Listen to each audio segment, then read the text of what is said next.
মাতৃভাষা শুধু স্বপ্ন নয়, একটি জাতির আত্মপরিচয়, আত্ম অহংকার। আর তাই তো নিজ ভাষার অধিকার রক্ষায় ১৯৫২ সালে জীবন দিয়েছিলেন সালাম, বরকত, জব্বার, রফিক, শফিক সহ অনেক অজানা বীর বাঙালি।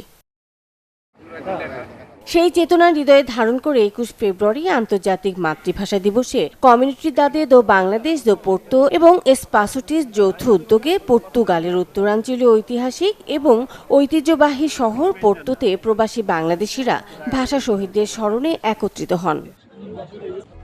বিশ্বের নানা প্রান্ত থেকে রেমিটেন্স লেনদেনে নগদ নিয়ে এলো হার না মানা হার অফার। সর্বনিম্ন ১০,০০০ টাকার রেমিটেন্স নগদে পাঠালে থাকছে স্বর্ণের হার জেতার সুযোগ। পর্তুগালের পোর্তোর রুয়াসা এলাকায় স্থাপিত শহীদ মিনারে ভাষা শহীদদের প্রতি শ্রদ্ধা জানানো হয়। ১৯৫২ সালের ভাষা শহীদদের শ্রদ্ধায় ১ মিনিট নীরবতাও পালন করা হয়। পরে বক্তারা বলেন, মাতৃভাষা কেবল যোগাযোগের মাধ্যম নয়, এটি একটি জাতির আত্মপরিচয় এবং সাংস্কৃতিক অস্তিত্বের প্রতীক। ভাষার জন্য আত্মত্যাগ বিশ্ববাসী গর্ববোধ করে বলেও উল্লেখ করেন বক্তারা। আমরা পর্তুগালে আমাদের দেশের নামকে উজ্জ্বল করার জন্য আমরা কাজ করতেছি। এখানকার বিভিন্ন সংস্থা এবং ইনস্টিটিউশন আমাদের সাথে কাজ করতেছেন।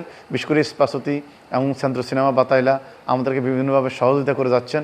আমরা আন্তরিকভাবে তাদের কাছে কৃতজ্ঞ এবং আমরা চেষ্টা করব এইভাবে ওদের সাথে কাজ করে যাওয়ার জন্য। প্রবাসে বেড়ে ওঠা নতুন প্রজন্মের কাছে মাতৃভাষার চেতনাকে ছড়িয়ে দিতে এমন আয়োজন, যা স্মরণ করিয়ে দেয় মাতৃভাষার জন্য আত্মত্যাগ কখনো বৃথা যায় না।